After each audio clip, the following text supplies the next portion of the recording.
Dimanche 18 septembre 2022, les débuts de la vie de Jésus. Bienvenue sur votre chaîne L'Aventure dans la Parole. Cette semaine, nous sommes avec Jésus dans le Creuset, n'est-ce pas? Oui, et si les contenus que jusqu'à présent nous vous avons proposés vous font du bien, nous vous invitons à marquer votre appréciation en cliquant sur le pouce Et en vous abonnant, bien sûr. pour recevoir les notifications chaque jour sur votre téléphone portable. Ou sur votre ordinateur ou quel que soit le support sur lequel vous nous écoutez. Et n'oubliez pas de laisser des commentaires sur ce que vous avez appris. Et puis, partagez avec vos amis, vos connaissances, vos parents. Et n'oubliez surtout pas vos collègues. Le texte à mémoriser de cette semaine que nous vous invitons à dire avec nous se trouve dans Matthieu chapitre 27, le verset 46. Et vers la 9e heure, Jésus s'écria d'une voix forte, « Élie, Élie, lama sabachthani » c'est-à-dire « Mon Dieu, pourquoi m'as-tu abandonné ?» quelle souffrance Christ a-t-il endurée pour nous. Le chemin de la souffrance, comme un agneau vient le Messie, Christ le roi. Il a choisi ce chemin par amour pour toi et moi. Sur la via dolorosa, il a marché. Que pouvons-nous apprendre de sa souffrance? Le samedi 17 septembre, nous avons introduit notre semaine de réflexion en disant que, chaque fois que nous examinons le problème de la souffrance, la question qui se pose est la suivante. Comment le péché et la souffrance sont-ils apparus pour la première fois? Dieu savait-il à l'avance? Dieu savait-il à l'avance que ces êtres qu'il avait créés tomberaient? Ou le risque de laisser la rébellion s'étendre vaut-il la peine? Pour qui? C'est parce que la liberté de toutes ces créatures intelligentes était si sacrée que Dieu avait choisi de supporter en lui le poids de la souffrance causée par notre abus de cette liberté. Et c'est dans la vie et la mort de Jésus que des liens ont été créés entre le ciel et la terre qui dureront toute l'éternité. Nous le verrons aujourd'hui avec la séquence qui sera développée et qui s'intitule Les débuts de la vie de Jésus.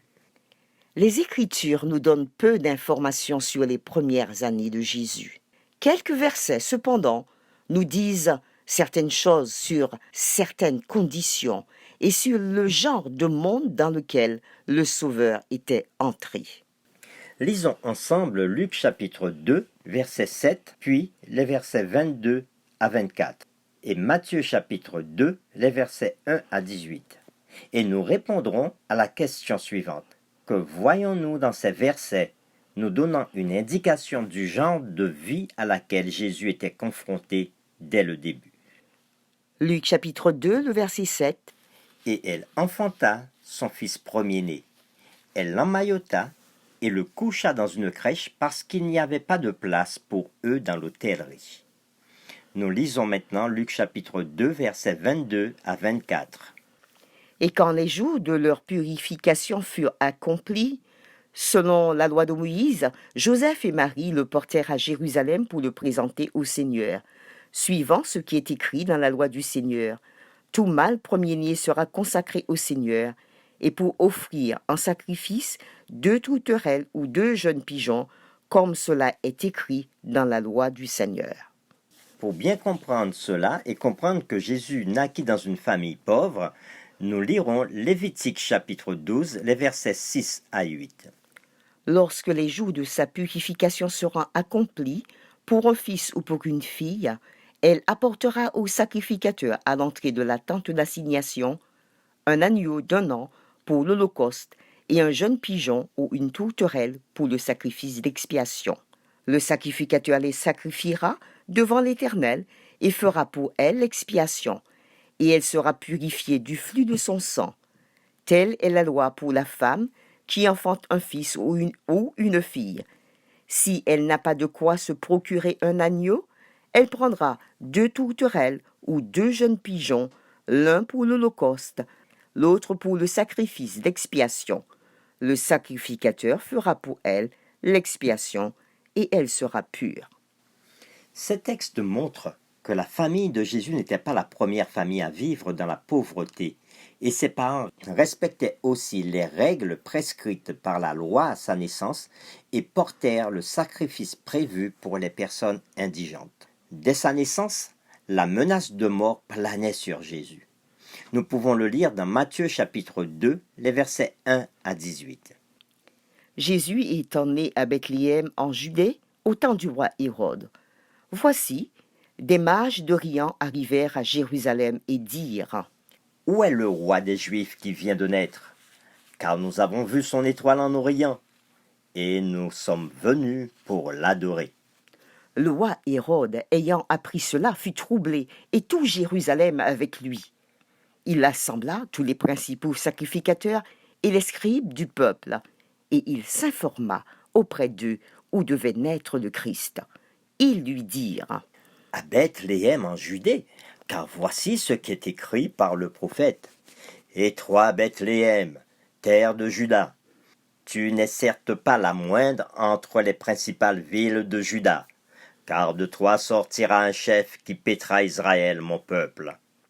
Alors Hérode fit appeler en secret les mages, et s'enquit soigneusement auprès d'eux depuis combien de temps l'étoile brillait. Puis il les envoya à Bethléem en disant : Allez, et prenez des informations exactes sur le petit. Quand vous l'aurez trouvé, faites-le moi savoir, afin que j'aille aussi moi-même l'adorer. Après avoir entendu le roi, ils partirent. Et voici, l'étoile qu'ils avaient vue en Orient marchait devant eux, jusqu'à ce qu'étant arrivée au-dessus du lieu où était le petit enfant, elle s'arrêta. Quand ils aperçurent l'étoile, ils furent saisis d'une grande joie, et ils entrèrent dans la maison, virent le petit enfant avec Marie, sa mère, se prosternèrent et l'adorèrent. Ils ouvrirent ensuite leur trésor, et ils lui offrirent en présent de l'or, de l'encens et de la myrrhe.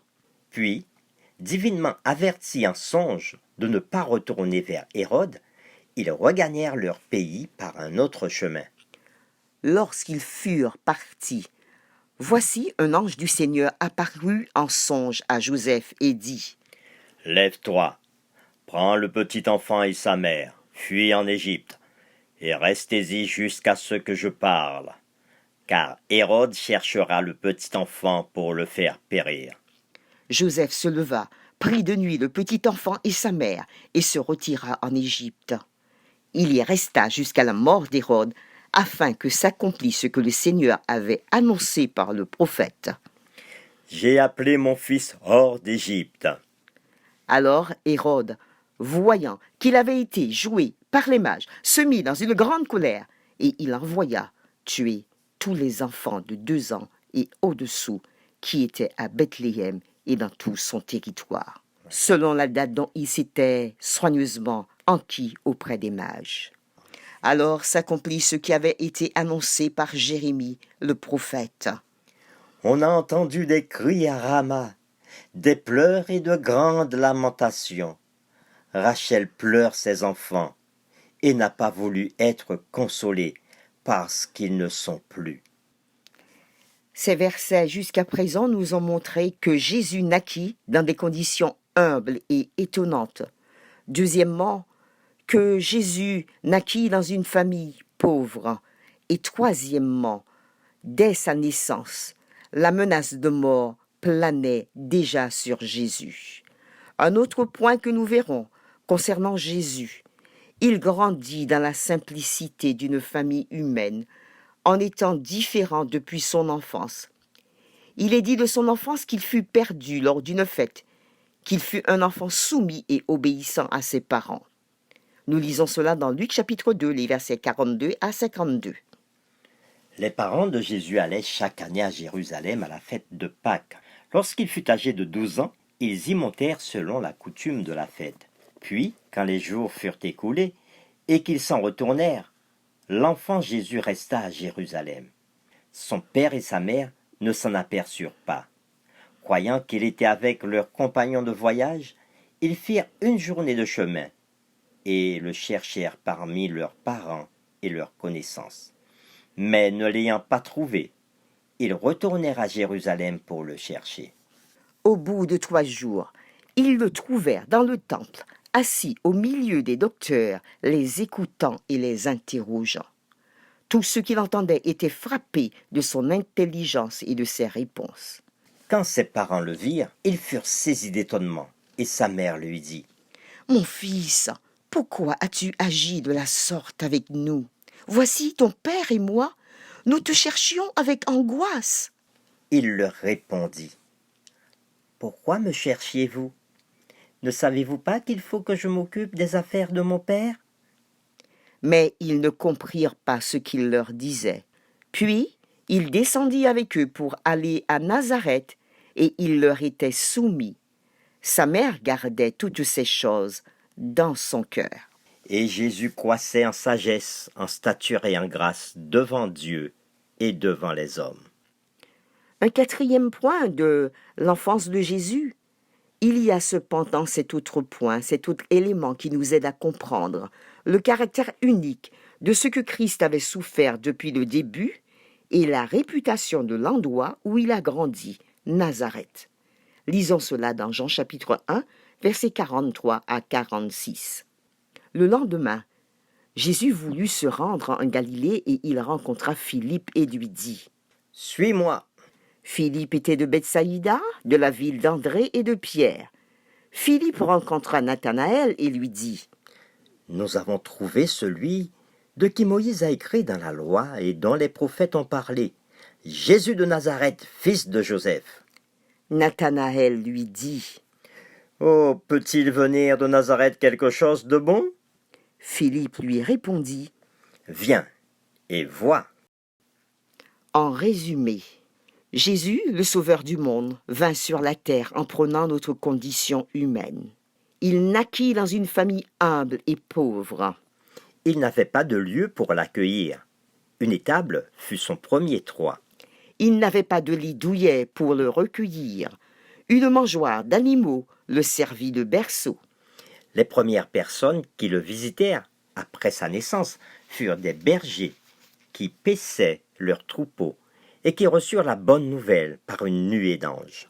Il fut honoré en tant que roi par des sages et des savants étrangers riches, ayant suivi une étoile qui indiquait l'endroit où se trouvait un futur roi. Et selon leurs recherches, dans les textes anciens, ils vinrent, se prosternèrent, adorèrent et lui offrirent des présents.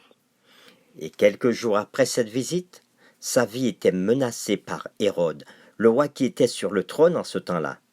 Et il fit massacrer tous les nouveau-nés de moins de 2 ans pour retrouver et éliminer Jésus. Sa famille dut fuir en Égypte, en terre étrangère, selon l'ordre de l'ange, pour y vivre et le protéger. Quelques années plus tard, après la mort d'Hérode, selon l'ordre d'un ange, c'est dans ce village méconnu et malfamé de Nazareth que Jésus grandit jusqu'à l'âge adulte. Quel élément cela joue-t-il pour nous aider à comprendre les souffrances que le jeune Jésus avait affrontées? À part Adam et Ève avant la chute, Jésus était la seule personne sans péché ayant vécu sur la terre. Dans sa pureté, dans son absence de péché, il était immergé dans un monde de péché. Quelle torture cela a dû être, même enfant pour son âme pure, d'être constamment en contact avec le péché. Même dans notre dureté à cause du péché, nous nous éloignons souvent nous-mêmes de l'exposition au péché et au mal que nous trouvons répugnant. Et pourtant, il est dit de Jésus dans Luc chapitre 2, le verset 49. Jésus croissait en sagesse, en stature et en grâce, devant Dieu et devant les hommes. Imaginez ce que cela a dû être pour Christ, dont l'âme était pure, qui n'était pas le moins du monde souillé par le péché. Pensez au contraste frappant entre lui-même et les autres autour de lui à cet égard. Cela a dû être extrêmement douloureux pour lui. nous voulons terminer avec ces questions personnelles à votre réflexion. Demandez-vous, dans quelle mesure suis-je sensible aux péchés qui existent autour de nous? Me dérange-t-il ou suis-je endurci face à eux? Si vous êtes endurci face aux péchés, est-ce à cause des choses que vous lisez? Si vous êtes endurci face au péché, est-ce à cause des choses que vous regardez? Si vous êtes endurci face au péché, est-ce à cause des choses que vous faites? Pensez-y. Nous vous invitons à vous joindre avec nous dans cette prière. Seigneur, j'aime à penser que Jésus, mon Sauveur, se fit enfant et naquit sur la terre, qu'il y connut comme moi la douceur d'être porté dans les bras d'une mère. Oui, ô Père, j'aime à penser qu'il aidait ses parents, qu'il protégeait et guidait sa faiblesse, et que soumis à leurs commandements, il grandissait et croissait en sagesse. Oui, j'aime à penser que cet enfant si doux dut épeler la parole sacrée, qu'avec sa mère il priait à genoux, que par la foi son âme fut formée. Oui, j'aime aussi à penser que Jésus, à 12 ans, montrait déjà son origine sainte lorsqu'il s'assit au milieu des savants et que du ciel, il leur parla sans crainte. Oui, nous pouvons continuer à penser que ce Sauveur si grand est mon soutien, mon guide sur la terre, et que malgré toutes les souffrances qu'il connut depuis son enfance jusqu'à sa mort sur la croix, il ne renonça pas à me sauver. Merci Seigneur pour ton si grand amour. Amen.